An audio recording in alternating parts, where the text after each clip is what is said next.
Alright, so today I want to answer the question, what is the average weight of a ball python hatchling that just came out of the egg before it's eaten its very first meal?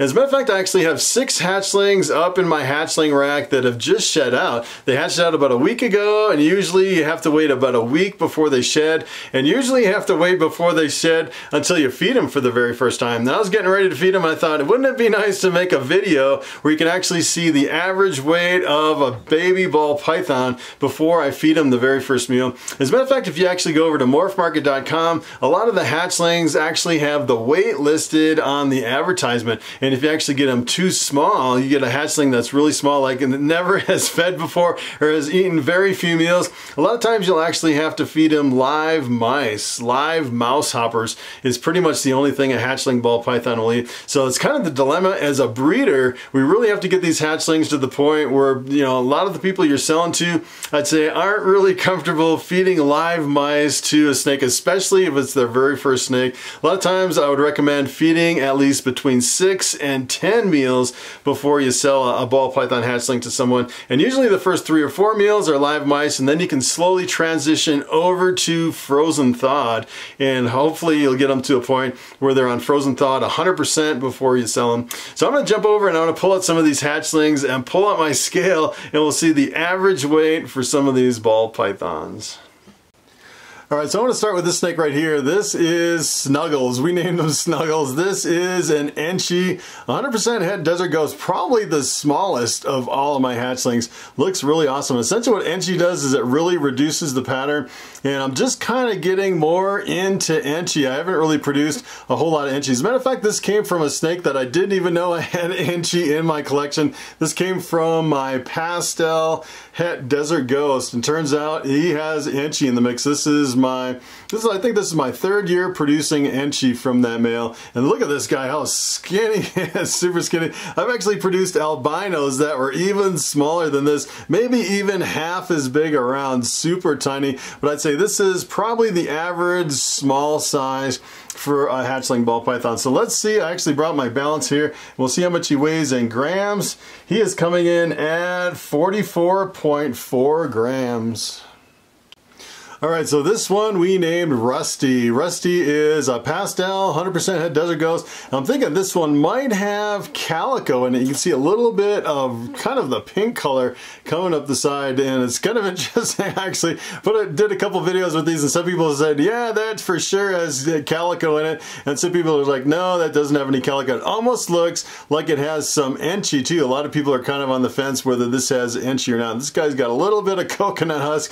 We definitely don't want to cheat the balance with the coconut husk. Let's see if we can get them completely unwound here. Really good looking pastel. I'm thinking more and more this guy might have Calico. Quite a bit of that pink color coming up the side. And you kind of tell as they age and mature a little bit, sometimes that Calico will really brighten up and intense. It's usually like a high white coming up on the top. And it's funny with these ball pythons, if you've never fed them before, someone actually asked me, hey, will these baby ball pythons bite? And let me tell you, I've never been bitten by a ball python that has never eaten anything before. Usually once they've had about 5 or 6 meals, they start snapping at everything. They go crazy. And that's usually when I take a lot of bites up until they hit a few hundred grams. So let's see what this one comes in at. This one weighs, let's see, coming in at 70.2 grams. Alright, so take a look at this one. This one we named Spock. Looks like he's from outer space. Take a look at that crazy snake. This is actually a super pastel, 100% het desert ghost. And we're kind of on the fence if this one has Enchi, kind of a reduced pattern. It looks like it might have Enchi in there. And it's kind of weird on some of these. Some people are saying that they thought some of these might be visual desert ghosts because the head was really clear. But I'm not sure on that because the female wasn't supposed to have even one copy of the desert ghost. It's actually recessive. It's a really awesome snake. This guy's pretty big and beefy. Let's see how much this one comes in at. Looking really good without any meals. Pretty amazing. This one's coming in at 74.4 grams. All right, so take a look at this one. This is FANG, and FANG is a big question mark in my opinion. As a matter of fact, this one really looks like a visual desert ghost. Just how clean and bright it is, and how bright the head is. Super bright head on this guy. And it's kind of weird because I didn't have desert ghost in that female, just in the male. So I'm thinking this is at least, well, we know at least it's pastel. Some people are saying that this one looks like a super pastel Enchi Desert Ghost, which I'm kind of thinking usually the highlights on the top are from the super pastel. I'm thinking maybe it wouldn't have the highlights up on top if it was actually a visual desert ghost. I'm not sure the visual desert ghosts actually have these little white highlights, but they do have really bright clean heads and a bright clean pattern like this. This is really crazy. I'm definitely going to hold this one back, and let's see how much this one weighs before it has any meals at all.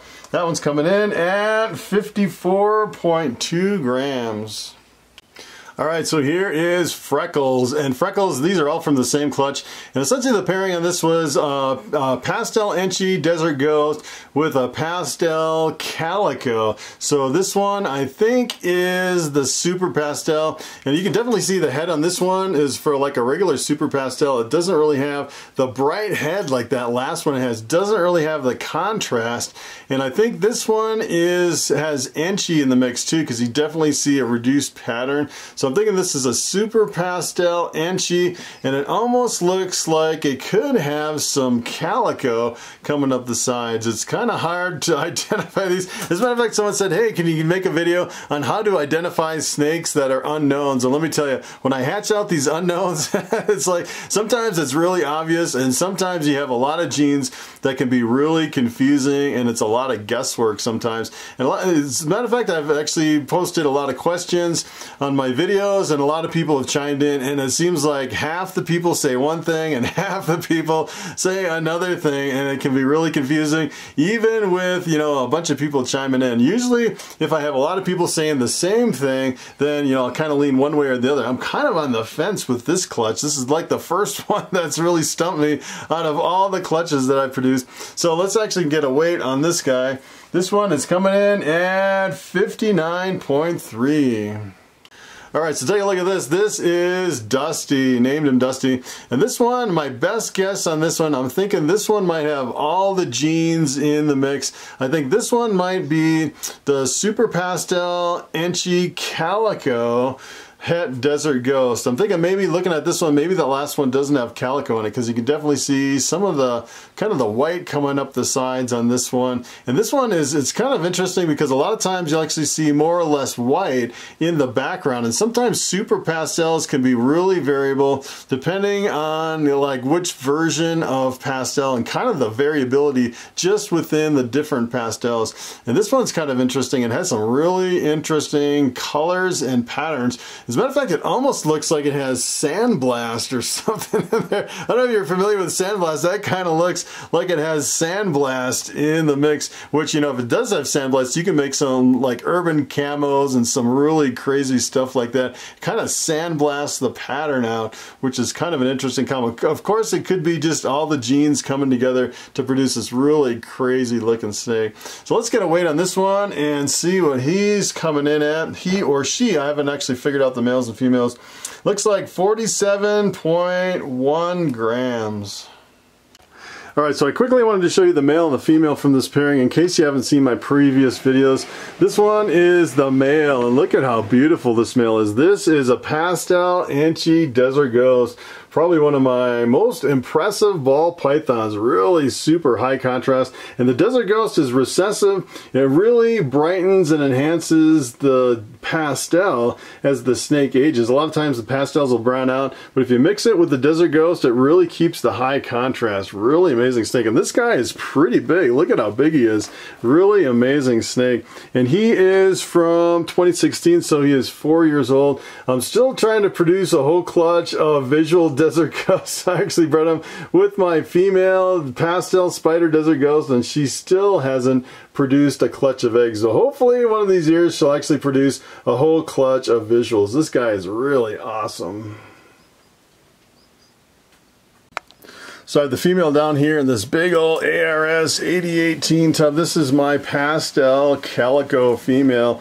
And the problem this year is she laid a clutch of 10 eggs, and 4 of them actually got egg bound, and they came out as bad eggs. And the 6 that finally made it to the incubator, they all came out good. But you can definitely tell she's looking for another rat. As a matter of fact, I just fed her the other day, and she ate another rat, which is good. She is back on food. And kind of the interesting thing about this is kind of the pixelation in her pattern. You can definitely tell the Calico is in the mix. As a matter of fact, she kind of fades out a little bit towards the tail. You get quite a bit of that yellow in the kind of the fading between the pastel and the Calico, and she's looking really good. If I can get her back on food, I don't know if I want to breed her again this year or not, because you know, with the egg bound issue, I might give her another year off, even if I can get quite a few rodents in her, because you know, being egg bound can be pretty tough. Although we didn't really have to go in and do anything like emergency kind of a procedure or anything, she just kind of finally passed them on her own. But the scary thing about her being egg bound is it was 4 weeks. She actually had 2 eggs stuck in her for 4 weeks, which is really crazy. I've never heard of a snake being egg bound for that long. Alright, so there you have it. That is the average weight of my baby ball pythons before they had their very first meals. Probably in the average range of maybe about 45 to about 70 grams. I've actually had some maybe down about 25 grams, really super light ball pythons. And I've actually had some maybe approaching about 100 grams. Every now and then I get a clutch with some really chunky ball python hatchlings. That's pretty amazing. And I'd say if you're looking for something and you completely want to avoid kind of the problem feeding and all that, you know, with the live mice and everything, I'd probably go with something that's probably at least 200, maybe about 250 grams. That's probably a safe bet as far as just jumping right out and feeding like a frozen thawed or something like that. The other thing you can do is if you have some problems feeding a hatchling and it's about 200, 250 grams, what I would suggest is doing a frozen thawed mouse instead of a frozen thawed rat, because sometimes, you know, they can kind of be picky with rats. It seems like the mice are like candy to ball pythons, and you kind of want to transition them away from mice, because a lot of times they can get stuck on mice and it can be problematic, especially if they're adults. So for example, like a ball python like Bobby here, if he was on mice, it'd be really hard to keep the weight on him, because a lot of times a ball python, they won't eat like a whole bunch of meals back to back. You feed them like 1 mouse or maybe 2 mice and they're pretty much done for the week. It's not like a corn snake or like a reticulated python. They can pretty much eat an unlimited number of rodents. Sometimes they can be pretty picky, and now definitely transition your ball pythons over to rats, so you can actually feed a decent sized rat. Like when I feed Bobby a rat, it's like the size of like 5 or 6 mice all in one rodent, and you really don't have to worry about it for the rest of the week. So that is pretty much it. Thanks for watching, and I will see you in the next video.